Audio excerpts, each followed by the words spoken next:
इस नज़रबद के हवाले से जो बातें हम सुनते हैं और आपने भी सुनी होगी, और सबसे ज़्यादा जो इसमें मुतासिरीन है वो बच्चे हैं छोटे छोटे।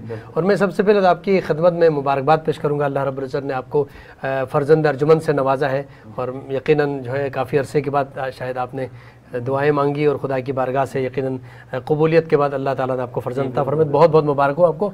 और इस हवाले से एक और सवाल भी करना चाहूँगा, इस नज़रबद का जो हवाले से तो गुफ्तगू हो रही है, ये नाम जो रखते हैं खासकर, चूँकि आपने यकीनन आपको अल्लाह ने फ़र्जंद अता फरमाया, आपने नाम रखा होगा, तो बाज़ औक़ात ये कि एदाद निकालना और इस तरह की बहुत सारी बातें होती हैं कि नाम रखने के लिए हम कुरान की तरफ जाते हैं, पता नहीं क्या कुछ करते हैं। शरी क्या तरीका है नाम रखने का, और उसके हवाले से फिर गुफ्तगू करेंगे। देखिए बिल्कुल डॉक्टर साहब, हुज़ूर अकरम सल्लल्लाहु अलैहि वसल्लम का ख़ास करम है और अहले बैत अतहार का सदका है, मेरे नबी की औलाद का सदका है, मेरे नबी के तमाम ग़ुलामों का सदका है, घर वालों का और दर वालों का सदका है कि अल्लाह तबारक व तआला ने औलाद से नवाजा।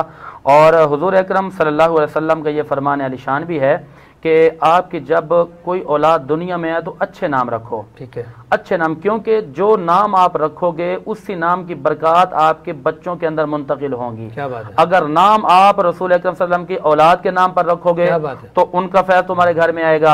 अगर साहबा इकराम के नाम पे रखोगे तो उनका फैज़ तुम्हारे घर में आएगा। और आज हम नाम रखने के लिए जदीद नामों को ढूंढते हैं, कहते हैं जी जदीद नाम देखें, हमारा मुफ्ती है ना गूगल, उसको सर्च करते हैं, जो नया नाम इनको मिलता है वो नाम रखते हैं। यूनिक नाम चाहिए। हाँ, यूनिक नाम चाहिए इनको, कहते हैं कि जी नायाब नाम होना चाहिए। हालांकि नायाब तो बात की बात है, नायाब तो वो चीजें हैं जो रसूल अकरम जिनको मेरे आका से निस्बत हो गई। तो अल्हम्दुलिल्लाह 18 जुलाई बरोज इतवार 10:34 और 15 सेकंड पे अल्लाह रब्बुल आलमीन ने मुझे बेटे से नवाजा।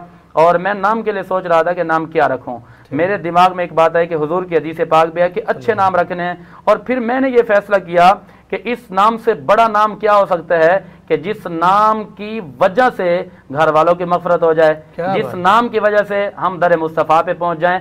तो मैंने नाम ढूंढा। पहले मैंने सोचा कि मैं फ़कीर हुसैन रखूंगा, फिर मैंने कहा शाह हुसैन रखूंगा। मैंने कहा शाह हुसैन तो हमारी औकात नहीं है, शाह हुसैन नहीं बन सकते, या फ़कीर हुसैन, गदा हुसैन, गुलाम हुसैन, खादिम हुसैन, इस तरीके के नामों को मैं सोचता रहा। मैं डॉक्टर साहब सोचता रहा। एक दिन मैंने फाइनल किया कि मैं नाम रखता हूँ खादिम हुसैन। और मैंने ये भी सोचा कि मैं आगे खादिम हुसैन रिजवी भी रखूंगा क्योंकि मेरी मोहब्बत थी। और फिर मुझे तकरीबन 6 से 7 मरतबा ख्वाब आया। उस ख्वाब के अंदर मेरी मुलाकात हुई मोहम्मद साद हुसैन रिजवी से।